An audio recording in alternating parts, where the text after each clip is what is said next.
We now return to Let's Play Zork, and you may notice there's a few slight differences from the last time. That is because I had finished the game, and when I finished the game immediately closes. So I lost the recording from last time, and I had to come back to here.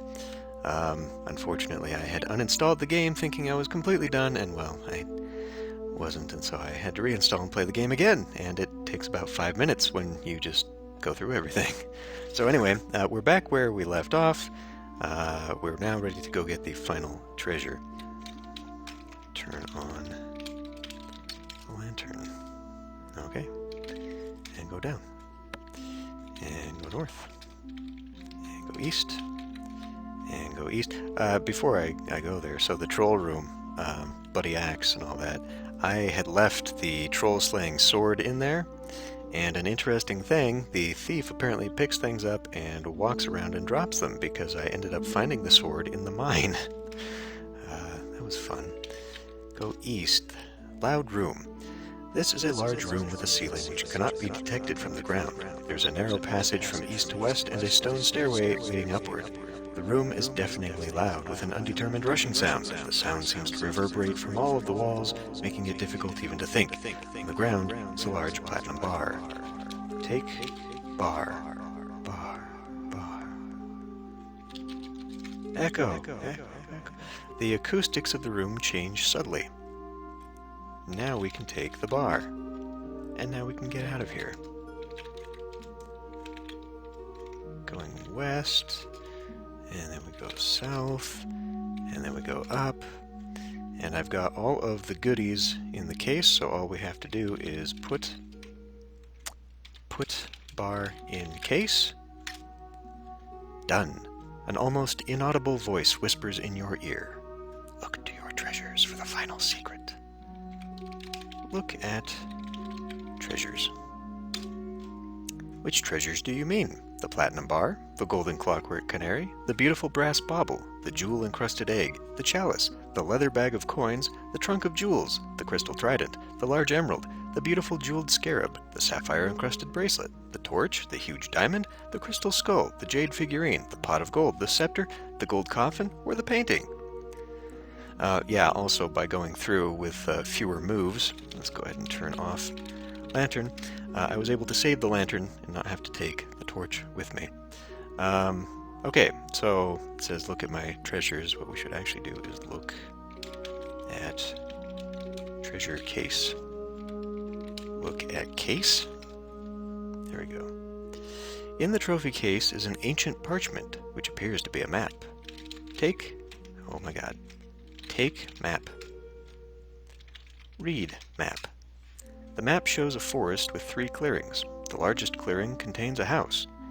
3 paths leaving the large clearing. One of the paths leading southwest is marked to the stone barrow.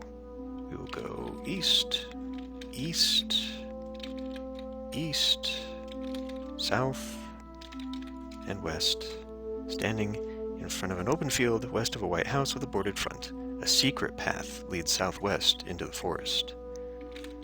We will go southwest. You are standing in front of a massive barrow of stone. In the east face is a huge stone door which is open. You cannot see into the dark tomb. Okay, so this is the end. And as soon as I enter that room, the game is going to close on me, possibly. There is a little blurb at the end, but it closes before it even puts that up. So, I am just going to read the text that I found here. We're going to go into the barrow, and it will say, as you enter the barrow, the door closes inexorably behind you. Around you it is dark, but ahead is an enormous cavern, brightly lit. Through its center runs a wide stream. Spanning the stream is a small wooden footbridge, and beyond a path leads into a dark tunnel. Above the bridge, floating in the air, is a large sign. It reads, all ye who stand before this bridge have completed a great and perilous adventure which has tested your wit and courage. You have mastered the first part of the Zork trilogy. Those who pass over this bridge must be prepared to undertake an even greater adventure that will severely test your skill and bravery. The Zork trilogy continues with Zork 2, The Wizard of Forbaz, and completed in Zork 3, The Dungeon Master. And then it gives you a score and a rank.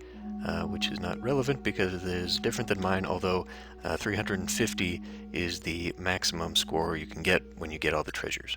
So let's enter into the tomb, and we'll see if it closes again, and I'll just tack on the analysis that I had recorded before.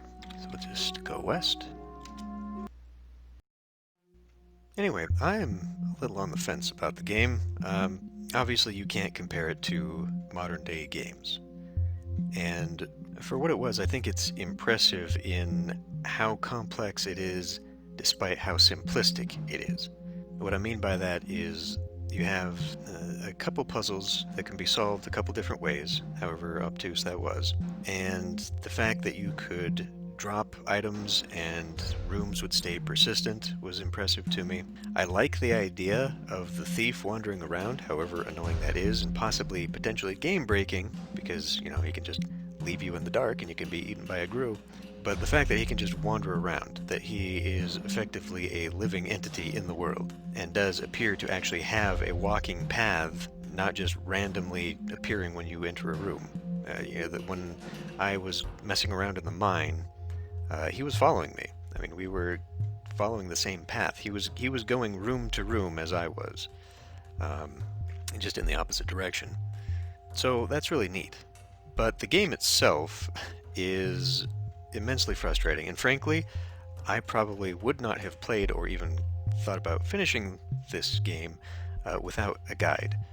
The puzzles are just so obtuse that there's no way you could just guess unless you were really creative about sitting down and typing out everything. But that's by design. And it's for the same reason that I said I could not play without a guide. It's because back in these days, you didn't have the internet. You could just go find the answer. Most of the time, you didn't even have a game guide, a computer game guide, or a video game guide. You just had the official guide you would buy from the company, the hint book. And some of the hint books later got kind of neat, where there's like the magic marker that you'd have to go over the invisible ink, and it would show you the answer and all this stuff. But an extra way of making money for these games back in the day was through the guidebooks, and through the hint books. And that's also kind of an anti-piracy thing from back in the day, because without actual software protection, you could just copy everything. Like, you could just take the files from the disks and put it on someone else's computer, and you would just not have to pay. You could just take your friend's copy and pass it around and copy it as many times as you wanted. An issue that the industry was fully aware of at the time. Since you're on YouTube, you may as well look up "don't copy that floppy," and you'll see exactly what I'm talking about. Also, you know, that difficulty it's just from another time. I mean, you'd have to actually get out some pen and paper, write down the maps. You were meant to fail multiple times to figure things out. It was a replayability thing as much as anything else. Because let's be honest, I spent 5 episodes going through this, which is, what, a couple hours? If you knew all the answers, you could just speedrun this in about 10 minutes. Minus the random chance of the thief screwing things up, but then you could just restore, and it would change some of the outcomes. But despite that, I think that it deserves its iconic status in adventure game history. And, to that end, as simple as text-based adventures were, it really set the tone for any RPG, adventure game, MMO RPG.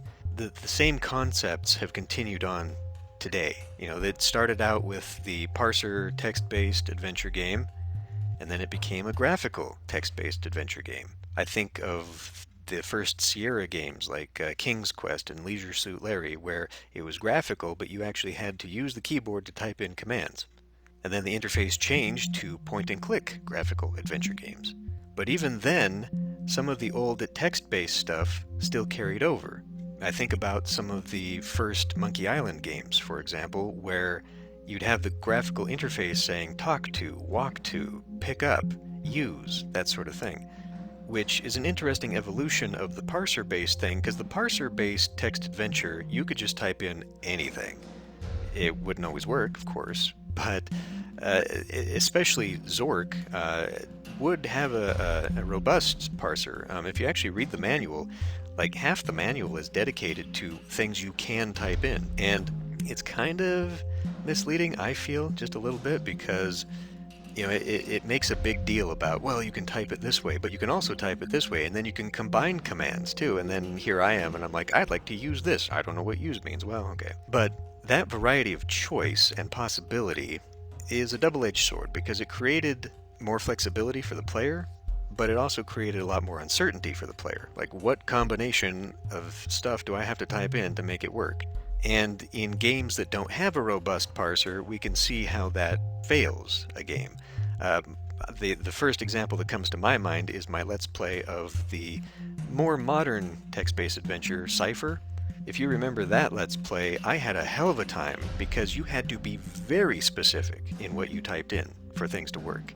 So, later adventure games limited your choices, and alongside the graphical interface then became dialogue choices. It took away the player input even further by having you then talk to a character, and then you would choose from a set number of dialogue trees, which carries on today in role-playing games and adventure games where you go talk to an NPC and there's only a handful of things you can talk about. So, dialogue, inventory management, all of that stuff that we think about in modern games has its ancestral roots in text-based adventure games.